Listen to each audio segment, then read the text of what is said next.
ചായ ഇഷ്ടമാണോ? ചായ കുടിക്കാറുണ്ടോ? എന്നിട്ടേ ചായപ്പൊടി എന്താ ചെയ്യുന്നത്? വെറുതെ കൊണ്ട് വേസ്റ്റിലോട്ട് തട്ടുവാണോ? ഇനി അങ്ങനെ ചെയ്യരുതേ. നമ്മൾ ചായപ്പൊടിയില്ലേ, നമ്മൾ ഉപയോഗിച്ച ചായപ്പൊടി അവരെ ഈ പൈപ്പിൻ്റെ ചുവട്ടിൽ ഒന്ന് കഴുകിയെടുക്കണേ. അപ്പം അതിനകത്തുള്ള പാലിൻ്റെ അംശമൊക്കെ ഒക്കെ പോകും. എന്നിട്ട് ഈ ചായപ്പൊടി ഒരു ഡബയ്ക്കകത്ത് ഇട്ട് സൂക്ഷിച്ച് ഓക്കെ. എന്നിട്ട് ഈ ഡബ്ബ ഏകദേശം നിറയുമ്പോൾ ഇവരെ നമ്മൾ വെയിലത്തിട്ട് നന്നായിട്ട് ഉണക്കിയെടുക്കുക. ഇത് നമ്മൾ ശേഖരിച്ചു വെച്ചിരുന്ന തേയിലയില്ലേ, കഴുകി ഡബയ്ക്കകത്ത് ഇട്ട് ശേഖരിച്ചു വെച്ചിരുന്ന ആ ഉപയോഗിച്ച തേയില, അത് നെക്സ്റ്റ് സ്റ്റെപ്പ് ഞാൻ ഒന്നും കൂടെ ഒന്ന് കഴുകുവേ. കാരണം അവരെല്ലാം ഒന്നിച്ച് ശേഖരിച്ച് വെച്ചാലേ അത് കഴുകുന്ന വെള്ളവും ഞാൻ ചെടിക്ക് തന്നെ ഒഴിക്കും കേട്ടോ. എന്നിട്ട് ഇനി ഇവരെ ഒന്ന് നന്നായിട്ട് ഉണക്കിയെടുക്കും.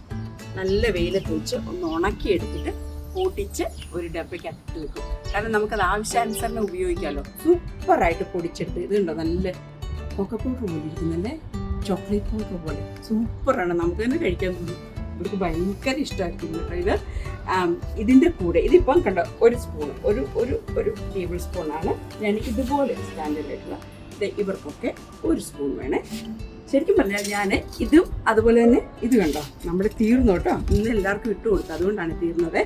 ഇത് മുട്ടത്തോട് ഉണക്കി പൊടിച്ചെടുത്തതും ടീ ലീവ്സ് ഉണക്കി പൊടിച്ചെടുത്തതും ഇത് രണ്ടുമാണ് ഞാൻ മെയിനായിട്ട് എൻ്റെ ചെടികളുടെ വളമായിട്ട് ഉപയോഗിക്കുന്നത് കേട്ടോ. ഇതൊരു സ്പൂൺ. ഇത് ഞാൻ സെപ്പറേറ്റ് പൊടിക്കുന്നത് എനിക്ക് ഇവർ രണ്ടുപേരെയും അളവറിഞ്ഞിരിക്കാൻ വേണ്ടിയിട്ടാണ്.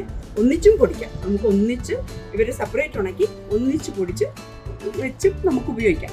അപ്പോൾ എനിക്ക് കൃത്യമായിട്ട് അവരുടെ അളവ് അറിയാൻ പറ്റത്തില്ലല്ലോ. ഇതാകുമ്പോൾ എനിക്ക് കൃത്യമായിട്ട് അളവ് അറിയാൻ പറ്റും. അതുകൊണ്ട് ഇനി മുതൽ ടീ ലീവ്സ് വേസ്റ്റിലിടരുത്. അവരെ ഉണക്കി പൊടിച്ച് നമ്മുടെ പ്രിയപ്പെട്ട ചെടികൾക്ക് ഭക്ഷണമായിട്ട് കൊടുക്കണം കേട്ടോ.